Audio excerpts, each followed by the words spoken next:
Приветствуя делегацию сопредседателей женевских дискуссий, замминистра иностранных дел Ираклий Тужба в очередной раз отметил, что наиболее важной проблемой для абхазской стороны остается согласование документа о международных гарантиях неприменения силы. На протяжении долгого времени велась работа в этом направлении, но, к сожалению, она не дала каких-то особо ощутимых результатов. Происходит это, по нашему мнению, в результате крайне неконструктивной позиции грузинской стороны. Тем не менее, мы намерены продолжить работу в этом направлении. В этой связи абхазская сторона планирует сформулировать совершенно новое видение. Мы готовы предложить вашему вниманию наши предложения в ближайшей перспективе. Пока я вам об этом сообщаю устно, но мы готовы изложить свое видение в документальном виде и предложим его вашему вниманию. При этом Ираклий Тужба обратил особое внимание на продолжающийся процесс милитаризации Грузии, в частности, военные учения в формате Грузия-НАТО.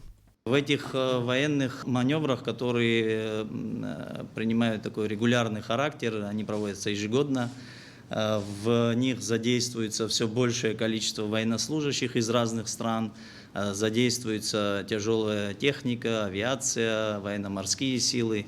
И все это происходит в непосредственной близости от наших границ. Естественно, эта ситуация не может не вызывать нашего беспокойства, о чем мы неоднократно заявляем в своих выступлениях. Специальный представитель Евросоюза по вопросам Южного Кавказа Тойво Клар подчеркнул значимость очередного раунда переговоров в Женеве.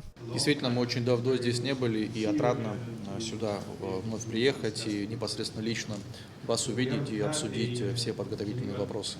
В этом году еще не было у нас раунда, и действительно очень многое произошло с последней нашей встречи в декабре. И, соответственно, будет очень важно обсудить все произошедшие события и происходящие процессы на новом раунде. Представитель ООН Айше Султан-Оглу выразила надежду на то, что в Женеве состоится конструктивное обсуждение вопросов повестки дня. Отдельная благодарность вам за то, что была проявлена готовность к очень хорошему, качественному сотрудничеству за время пандемии по вопросам, касающимся здравоохранения, то есть имеется в виду все это взаимодействие с международными организациями, которое имело место на протяжении этих месяцев, в частности, касающихся оказания поддержки с их стороны по вопросам проведения тренингов, предоставления медоборудования. И вы уже обозначили свои приоритеты и высказали ожидания в отношении предстоящего раунда. И я рассчитываю, что вот в течение этого часа, который мы будем здесь сегодня проводить, мы все эти моменты можем обсудить дополнительно. Международные женевские дискуссии проводятся с 2008 года и являются единственной площадкой для диалога представителей Абхазии и Южной Осетии с Грузией. Очередной раунд дискуссий состоится 6-7 октября. Эсма Гуланзе, Тамас Чиковани, Абхазское телевидение.